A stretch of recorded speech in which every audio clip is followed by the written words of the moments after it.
Days और time के बारे में जानेंगे। चलिए सबसे पहले पढ़ते हैं मंथ्स। बच्चों 12 मंथ्स मिलके क्या बनाते हैं? हम पढ़ के आए हैं प्रीवियस क्लास में कि 12 months will make 1 year. There are 12 months in a year and 365 days in an ordinary year. अगर हम डेज की बात करें तो 365 ऑर्डिनरी डेज होते हैं एक ईयर में। चलिए अब देखते हैं names of the months and the number of days in each month. First month होता है हमारा जनवरी और इसमें होते हैं 31 डेज।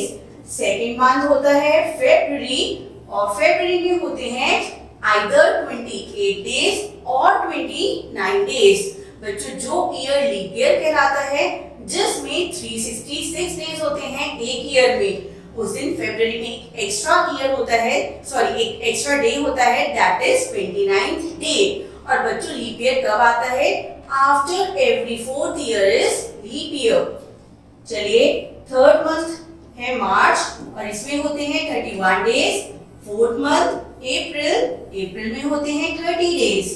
फिफ्थ मंथ होता है मई और मई में होते हैं 31 days. Next is six month जो कि है जून में होते हैं 30 डेज।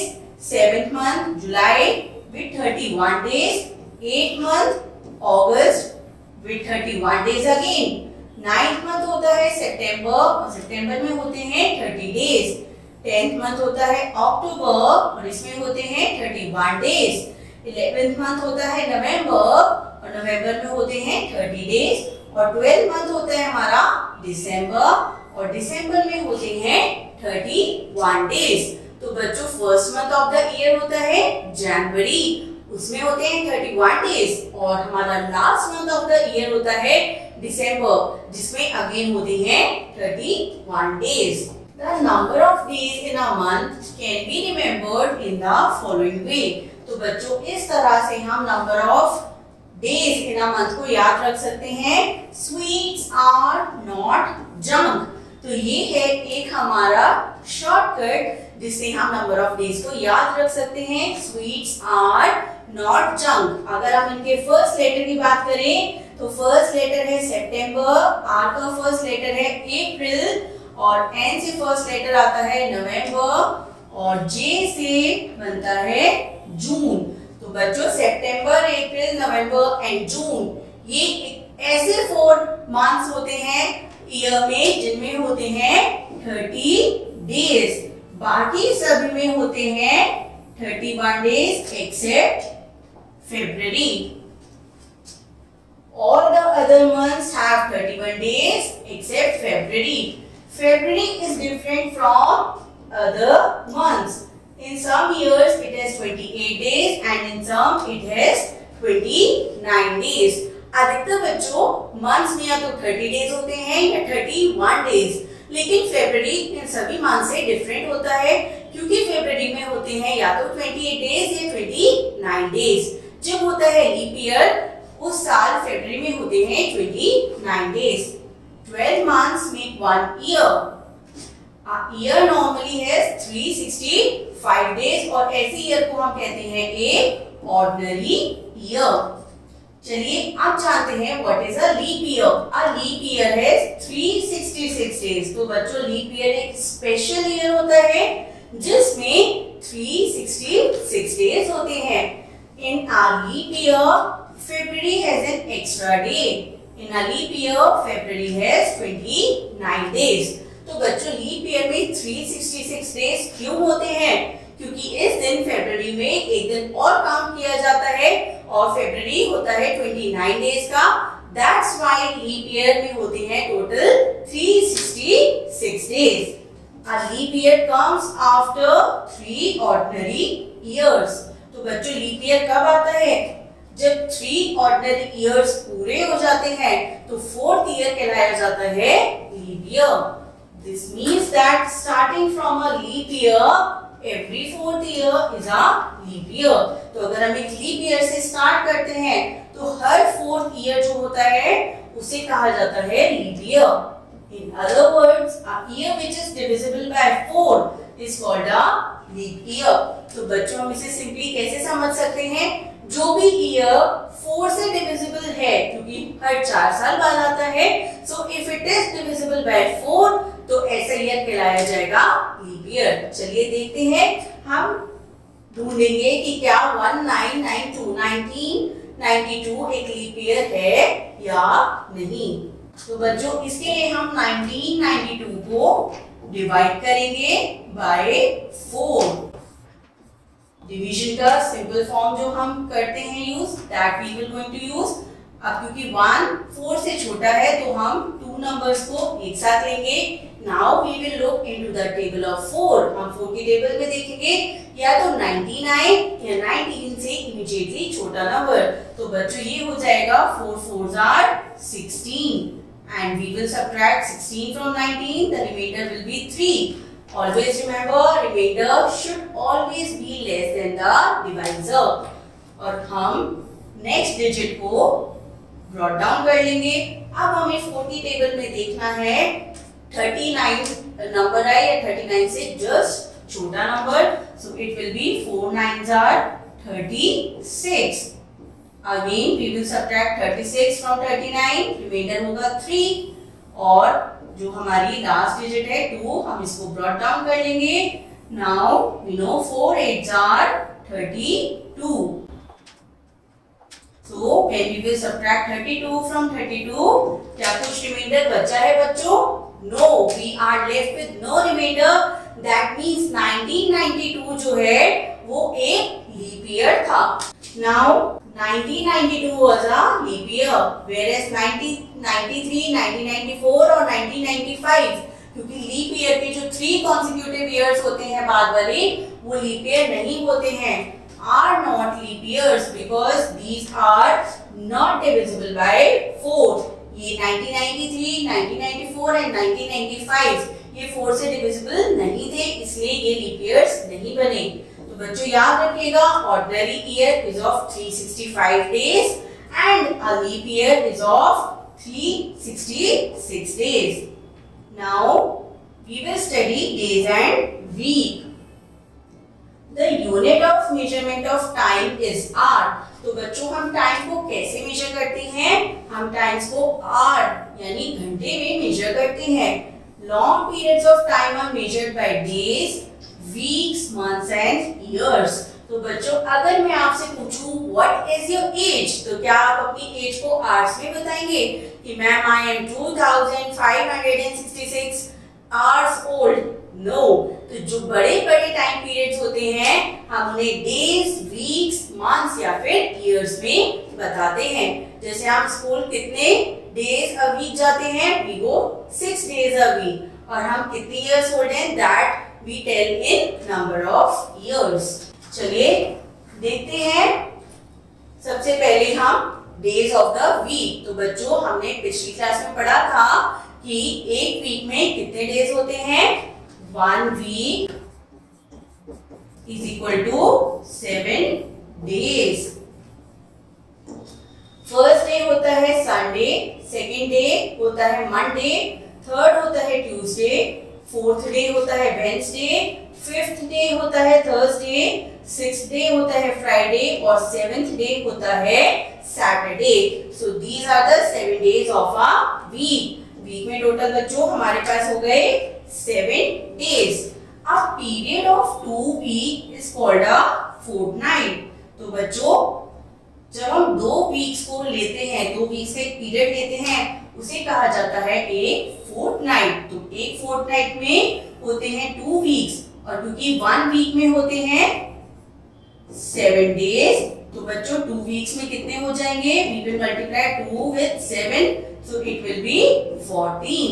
So 2 वीक्स में हो गए 14 days, यानी एक फोर्टनाइट होती है of 14 days. If today is Monday, tomorrow will be Tuesday and yesterday was Sunday. तो बच्चों हम कैसे आफ्टर, बिफोर और इन बिटवीन जैसे निकालते हैं, कैसे लेंगे इन दी डेज। अगर आज हम कह रहे हैं मंडे, तो आने वाला कल, जो कल आएगा टुमारो, वो क्या होगा, मंडे के बाद आता है ट्यूसडे। और अगर मैं पूछूंगी कि पीछे मतलब पिछला कल कौन सा था, तो मंडे से पहले आता है Sunday, so yesterday was Sunday. और अगर मैं आपसे पूछूंगी कि संडे और ट्यूसडे के बीच में कौन सा डे आता है, then it will be Monday. चलिए, we will do some exercise now. Fill in the blanks. January is the dash month of the year. तो बताइए बच्चों, जनवरी कौन सा मंथ होता है? It is the first month of year. February has dash days in the leap year. तो बच्चों leap year याद कीजिए होता है 366 डेज का, जिसमें फरवरी में होता है 1 एक्स्ट्रा डे, तो फरवरी में होते हैं total 29 days in the leap year. Monday is the dash day of the week, तो बच्चों मंडे कौन सा डे होता है? Second day of the week. First day होता है संडे और मंडे होता है second day. The number of days in a leap year, leap year में कितने नंबर ऑफ डेज होते हैं? Is it 365? No, it is 366 days. If today is Wednesday, tomorrow will be, तो बच्चों अगर आज वेडनेसडे है, टुमारो यानी आने वाला कल कौन सा होगा? वेडनेसडे के इमीडिएट बाद कौन सा डे आता है? It will B Thursday. Next, dash is the 6th month of the year, तो बच्चों याद कीजिए 6th month कौन सा होता है?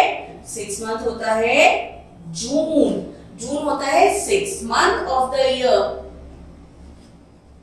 Dash is the 9th month of the year, 9th month कौन सा होता है? अगर 6 था हमारा जून, जून के बाद 6th हुआ जून, 7th will be July and 8th will be August और 9th हो जाएगा हमारा सितंबर। Dash is the 11th month of the year, तो बताइए बच्चों 11th month कौन सा होता है? It is November. Dash is the 10th month of the year, तो अभी हमने पढ़ा कि 11th month है नवंबर, और अब हमसे पूछा जा रहा है 10th month, तो यानी नवंबर से पहले वाला मंथ कौन सा होता है? It is October. July comes between dash and dash, तो बच्चों बताइए जुलाई कौन से दो मंथ्स के बीच में आता है? तो जुलाई से पहले वाला मंथ कौन सा होता है? इट इज जून। और जुलाई के नेक्स्ट मंथ कौन सा आता है? इट इज अगस्त। तो जुलाई कौन से दो मंथ्स के बीच में आता है? ये है जून और अगस्त। Next question, the last day of the week is, बच्चों लास्ट डे कौन सा वीक होता है?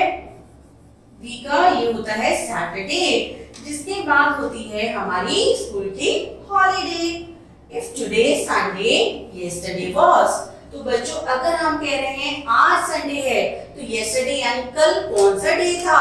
संडे से पहले कौन सा डे होता है?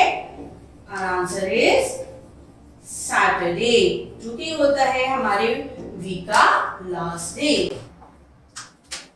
Name the months and days of the year, तो बच्चों अब यहाँ पर हमें मंथ्स और उनके रेस्पेक्टिव डेज को फिल करना है। सबसे पहला डे होता है जनवरी, और जनवरी में होते हैं 31 डेज। नेक्स्ट मंथ होता है फरवरी, और फरवरी में होते हैं इधर 28 और 29 डेज। 29 डेज होते हैं लीप ईयर में। फिर आता है मार्च, मार्च में होते हैं 31 डेज। मार्च के बाद आता है बच्चों अप्रैल, अप्रैल होता है विद 30 डेज। अप्रैल के बाद कौन सा मंथ आता है? इट इज मई, और मई बच्चों कौन कितने डेज का होता है? 31 डेज का। नेक्स्ट इज जून, जून होता है 30 डेज का। And the rest of the months you can fill it by yourself. चलिए नेक्स्ट क्वेश्चन देखते हैं। Which of the following is a leap year? अब बच्चों हमें बताना है कि इनमें से कौन कौन से लीप ईयर्स हैं या नहीं। सबसे पहले है हमारे पास 1064, तो 1064 को जानने के लिए कि लीप ईयर है या नहीं, हम इसे 4 से डिवाइड करेंगे।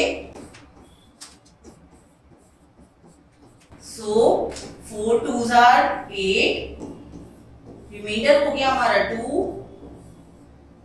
4 6 are 24, again the remainder is 2 और हम 4 को ब्रॉट डाउन कर लेंगे। दोबारा से हमारा रिमाइंडर हो गया है, सॉरी 24 हो गया है, तो हम 4 की टेबल में देखेंगे 24 कहाँ आता है, 4 6 are 24 और अब हमारा फाइनल रिमाइंडर है 0। तो इसका मतलब 1064 क्या है बच्चों, ये है एक लीप ईयर। तो हम सभी डिजिट्स को, सभी नंबर्स को 4 से डिवाइड करेंगे। जो जो ईयर्स में रिमाइंडर 0 आ रहा है डिवाइड करने पर वो हो जाएंगे लीप ईयर्स, और अगर हमारा रिमाइंडर 0 नहीं आ रहा है, लीविंग 0 कुछ भी नंबर आ रहा है, तो वो हमारा ईयर लीप ईयर काउंट नहीं होगा। Next question, the 1964 was a leap year. 1964 leap year था। Right the next 5 leap years. तो बच्चों 1964 के बाद आने वाले 5 लीप ईयर्स हमें लिखने हैं। 1964 से अगर हमें लीप ईयर लगाना है तो हम इसमें क्या करेंगे, +4, तो ये हमारा आ जाएगा 1968। 1968 हमारा लीप ईयर होगा जो 1964 के बाद आएगा। अगेन हमें इसमें आप 4 ऐड कर लेंगे, तो बच्चों 1972 हमारा नेक्स्ट लीप ईयर बनेगा। नेक्स्ट इसके बाद आएगा अगेन वी विल ऐड 4, तो 1976 हमारा लीप ईयर होगा। फिर 1976 के बाद, नाउ 1976 के बाद हम इसमें फिर से 4 ऐड करेंगे, तो 1980 बनेगा हमारा नेक्स्ट लीप ईयर। और 1980 के बाद जब लीप ईयर आएगा वो होगा 1984 में। तो बच्चों जब भी हमें लीप ईयर पता होता है हम उसमें 4 4 4 ऐड करते जाते हैं, तो हमें कॉन्सिक्यूटिव यानी आने वाले लीप ईयर्स की डेट पता चल जाती है। Now we will study time. हम अपनी प्रीवियस क्लास में पढ़ के आए हैं कि टाइम को हम कैसे जानते हैं बच्चों। We help to identify time with the help of clock. The face of the clock is divided into 12 equal parts marked with the numbers 1 to 12. The clock has 2 hands. तो बच्चों टाइम को हम मेजर करते हैं clock की help से, और clock में होते हैं 2 हैंड्स। एक होता है मिनट हैंड और एक होता है आवर हैंड। शॉर्ट हैंड होता है हमारा आवर हैंड और लॉन्ग हैंड होता है हमारा मिनट हैंड। चलिए क्लॉक को बना के देखते हैं। So this is 12, सबसे ऊपर होता है 12, नीचे होता है 6, हमारे राइट हैंड साइड पर होता है 3 और लेफ्ट हैंड साइड पर होता है 9। सेंटर में आता है हमारा एक पिन पॉइंट, जहां से पिवटल पॉइंट कहते हैं, जहां से हमारे आवर हैंड्स और मिनट हैंड्स रोटेट करते हैं। बच्चों 12 और 3 के बीच में आते हैं 1 2 देन 4 5 6 7 8 10 एंड 11। इस तरह हमारे क्लॉक पर 1 to 12 नंबर्स मार्क होते हैं और इन सभी नंबर्स की अपनी फिक्स पोजीशन होती है। इसी के साथ हमारे पास होता है एक शॉर्ट हैंड और एक होता है लॉन्ग हैंड। शॉर्ट हैंड होता है minute hand, sorry hour hand, और जो लॉन्ग हैंड होता है वो होता है मिनट हैंड। यानी ये जो शॉर्ट हैंड है ये बताएगा मुझे कितने आवर्स हो रहे हैं, और ये जो मेरा लॉन्ग हैंड है ये मुझे बताता है कितने मिनट्स पास हो चुके हैं। जब भी बच्चों हमारा लॉन्ग हैंड 12 पर होता है और शॉर्ट हैंड किसी भी पर्टिकुलर नंबर पर होता है, तो इससे हमें पता चलता है प्रॉपर 1 आवर कंप्लीट हो गया है, और जिस भी नंबर को हमारा आवर हैंड रिप्रेजेंट कर रहा है वो टाइम इस टाइम हो रहा है। जैसे यहाँ पर हमारा आवर हैंड है 2 पर और हमारा मिनट हैंड है 12 पर। So what is the time by the clock? It is 2 o'clock। अगर हमारा ये आवर हैंड हो जाएगा 5 पर और मिनट हैंड होगा अगेन 12 पर, तो हम कहेंगे इट इज 5 o'clock। लेकिन अब हम जानते हैं कि इन नंबर्स का और क्या यूज है। बच्चों हर एक नंबर नंबर के बीच में 5 मिनट्स का गैप होता है। तो 1 और 12 और 1 के बीच में 5 मिनट्स का गैप होता है, 1 और 2 के बीच में भी 5 मिनट्स का गैप है, 2 और 3 के बीच में भी 5 मिनट्स का गैप होता है। सो इस तरह टोटल 60 मिनट्स हमारे अलग अलग डिवाइडेड है इनटू 12 पार्ट्स। तो हर एक नंबर के बीच में 5 मिनट्स का गैप होता है। बच्चों नेक्स्ट थिंग जो हमें अब इसमें समझनी है वो है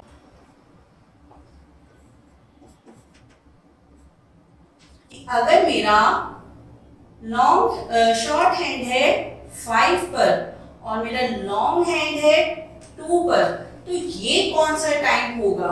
अब देखिए, क्योंकि मेरा शॉर्ट हैंड है 5 o'clock पर, तो 5 पास्ट सम टाइम हो रहा है, लेकिन ये टाइम कितना हो रहा है मुझे नहीं पता है।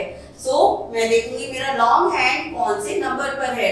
My long hand is on 2, तो क्योंकि सभी में 5 मिनट्स का गैप है, तो मैं 5 की 2 से मल्टीप्लाई कर दूंगी, तो मेरा आंसर आएगा 10। तो इसका मतलब 5 o'clock 10 मिनट्स हो रहे हैं। तो हम इसे बोलेंगे 10 मिनट्स पास्ट 5। तो बच्चों जब भी हमारा शॉर्ट हैंड 12 को छोड़ के किसी भी नंबर पर होता है, हम उसकी मल्टीप्लाई कराते हैं 5 के साथ, और इससे हमें पता चल जाता है कि कितने मिनट्स पास हो चुके हैं। चलिए देखते हैं। 1 day is equal to 24 hours. तो बच्चों 1 डे कितने आवर्स से मिलके बनता है? 24 आवर्स। और 1 आवर्स में कितने मिनट्स होते हैं? It is 60 minutes. और 1 मिनट में होते हैं 60 सेकेंड्स। इस तरह हमारा टाइम अलग अलग पार्ट्स में डिवाइडेड होता है। Look at this clock. The short hand points to 5 and the long hand points to 12. It shows 5 o'clock. तो बच्चों अगर हम इस क्लॉक में देखते हैं तो हमारा शॉर्ट हैंड 5 पर है और लॉन्ग हैंड है 12 पर, तो इसमें हो गए हैं 5 o'clock। नाउ अगर हम इस वॉच में टाइम देखेंगे तो हमारा आर्म हैंड है 9 पर और हमारा long hand that is minute hand that is on 12। तो what is the time by the clock? It is 9 o'clock। अब बच्चों यहाँ पर हमारा मिनट हैंड जो है वो है 2 पर और हमारा आर्म हैंड है 5 पर। तो क्योंकि अब हमारा minute hand is not on 12, तो हम टाइम को कैसे पता करेंगे? हम 2 की 5 से मल्टीप्लाई करेंगे, क्योंकि सब में 5 मिनट्स का गैप है। So it is 10। तो इसका मतलब 5 o'clock past 10 minutes. So how we will say 10 minutes past 5, और हम इसे कैसे लिखेंगे? हम 2 कॉलन लगाते हैं बच्चों, और उससे पहले लिखा जाता है आवर्स, और कॉलन के बाद यानी 2 डॉट्स के बाद जो नंबर लिखा जाता है वो रिप्रेजेंट करता है मिनट्स।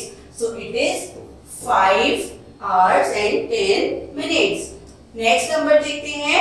शॉर्ट हैंड है 6 और 7 के बीच में, यानी 6 o'clock को हम कंसीडर करेंगे, और हमारा जो लॉन्ग हैंड है मिनट हैंड वो है 5 पर। सो बच्चों 5 मल्टीप्लाइड बाय 5 और आंसर विल बी 25। सो ये क्या हुआ? 25 मिनट्स पास्ट 6। इसे हम क्या कहेंगे बच्चों? 6:25। So we will write 6 and after 6 2 dots and then 25. तो ये रिप्रेजेंट करेगा कितने मिनट्स पास हो चुके हैं। नेक्स्ट, अब यहाँ पर हमारा शॉर्ट हैंड पॉइंट कर रहा है 2 को और लॉन्ग हैंड है on the 6। So multiply 6 and 5. So our answer will be 30. यानी how many minutes have passed after 2? It is 30 minutes। और 30 minutes यानी आधा टाइम बीत चुका है 2 बज के। सो जब 30 मिनट्स होते हैं, क्योंकि एक आवर में प्रॉपर हमारे 60 मिनट्स होते हैं बच्चों, तो 30 यानी आधा टाइम बीत गया है। We will write half past 2। हम इसे 30 मिनट्स पास्ट 2 नहीं बोलते हैं, बी से हाफ पास्ट 2, और हम इसे लिखते हैं 2:30। Next, it is hour hand at 8 and minute hand है हमारा 3 पर। तो अब हम 3 की 5 से मल्टीप्लाई कराएंगे, इसका मतलब 15 मिनट्स पास हो चुके हैं। तो बच्चों जब भी हमारी क्लॉक में 15 मिनट्स कंप्लीट हो जाते हैं, तो हम इसे कहते हैं क्वार्टर। जब खाली 15 मिनट्स पास हो जाते हैं हम इसे कहते हैं 1 क्वार्टर। सी क्वार्टर पास 8, तो हमने 15 मिनट हो चुके हैं 8 बजकर, so we will say quarter past 8 और इसे लिखेंगे 8:15। नेक्स्ट, अब यहाँ पर बच्चों हमारा जो शॉर्ट हैंड है वो पहुंच रहा है ऑन द 11 और जो हमारा लॉन्ग हैंड है वो है 9 o'clock पर, सॉरी 9 पर। तो हम क्या करेंगे 9 मल्टीप्लाइड बाय 5, तो ये है 45 मिनट्स, यानी 10 o'clock हो चुके हैं, मतलब 10:45 मिनट्स पास हो चुके हैं। So either we can write 10:45 या फिर हम ये भी कह सकते हैं कि हमारे 11 बजने में सिर्फ एक क्वार्टर रह गया है। We can say quarter to 11। We will write here to not pass, क्योंकि अब 11 बजने वाले हैं, 11 बजने में एक क्वार्टर का समय रह गया है। So we will say quarter to 11. Next, अब यहाँ पर हमारी जो शॉर्ट हैंड है यानी आर हैंड वो 6 और 7 के बीच में है और वो कई हद तक 7 को पॉइंट कर रही है, और जो हमारा लॉन्ग हैंड है वो अगेन 9 को पॉइंट कर रहा है। तो 9 की हम मल्टीप्लाई कराएंगे 5 के साथ, तो ये अगेन हो गए 45 मिनट्स। तो बच्चों हम इसे क्या कहेंगे 6 past 45 मिनट्स। लेकिन हम और क्या कह सकते हैं कि 7 o'clock होने में सिर्फ एक क्वार्टर रह गया है, so we will say quarter to 7। I hope this is clear. चलिए अब करते हैं exercise, write the time shown by each clock. अब हमें क्लॉक को देख के टाइम बताना है। तो बच्चों चलिए देखते हैं, हमारा long hand sorry short hand है 9 पर, so it will be 9:2। अब हम देखेंगे कि कितने मिनट्स हो गए हैं। so our long hand is on 4, so we will multiply 4 by 5, it is 20 minutes past 9। now our short hand is on 11, तो बच्चों ये हो गया 11 hours, और हमारा जो लॉन्ग हैंड है वो है 3 पर, तो हम 3 की 5 से मल्टीप्लाई कराएंगे और हमारा आंसर आ जाएगा 15। So we will write 11:15। और इसे हम बच्चों क्या लिख सकते हैं क्वार्टर पास्ट 11। 11:15 बीत चुके हैं। नेक्स्ट, अब हमारा आर हैंड है 12 पर और मिनट हैंड है 9 पर, तो बच्चों इसका मतलब हमारे 12 o'clock पूरे होने वाले हैं। सो वी विल राइट 11, और क्योंकि मिनट हैंड है 9 पर, so we will multiply 9 with 5, so it will be 45, यानी 11:45 मिनट। और व्हाट वी से 11 past 45 मिनट्स past 11, 45 मिनट्स हो चुके हैं 11 बजकर, और सिर्फ 15 मिनट्स रह गए हैं 12 o'clock होने के लिए, खाली एक क्वार्टर रह गया है। So we will write quarter to 12। 12 बजने में सिर्फ एक क्वार्टर रह गया है। Now draw the hands to show the time. अब हमें टाइम देकर अपनी क्लॉक में हैंड्स को ड्रॉ करना है। 5:30। 5:30 का बच्चों मतलब क्या है 5:30। तो हम शॉर्ट हैंड बनाएंगे 5 की तरफ और लॉन्ग हैंड होगा हमारा ऑन 6, क्योंकि 30 मिनट्स कब होते हैं, अगर हम 30 को 5 से डिवाइड करेंगे वी विल गेट 6। इसका मतलब हमारा लॉन्ग हैंड बच्चों किस पर होगा on the 6। Next is 7 o'clock। 7 o'clock में हमारा शॉर्ट हैंड आर हैंड होगा 7 पर और लॉन्ग हैंड होगा ऑन द 12। क्वार्टर टू 8, तो बच्चों यहाँ पर क्या है 2, यानी 8 बजने में 15 मिनट रह गए हैं। तो इसका मतलब हमारा शॉर्ट हैंड 8 और 7 के बीच में कहीं होगा, नियर अबाउट 8, और लॉन्ग हैंड होगा 9 पर, क्योंकि क्वार्टर टू 8 का मतलब हो जाएगा 8 से पहले कितने बजे होंगे 7, और 2 का मतलब होता है 45 मिनट्स। तो इसका मतलब 45 मिनट्स पास 7 हो रही हैं और 15 मिनट्स लेफ्ट हैं टू बी 8। चलिए अब करते हैं fill ups. Fill in the blanks. The short hand is at, short hand बताइए बच्चों किस पर है? It is on 3। Long hand है हमारा 12 पर, तो हमारा कितना टाइम हो रहा है? It is 3 o'clock। Next the short hand is at, short hand है हमारा 9 पर, लॉन्ग हैंड है इज एट 12। तो बताइए बच्चों what is the time by the clock? It is 12 o'clock। Next the short hand is at, तो short hand है हमारा 5 पर और लॉन्ग हैंड है हमारा 12 पर। So what is the time by the clock? It is 5 o'clock। So I hope आपको time और डेज अच्छे से समझ में आया होगा and you have enjoyed this session. Thank you.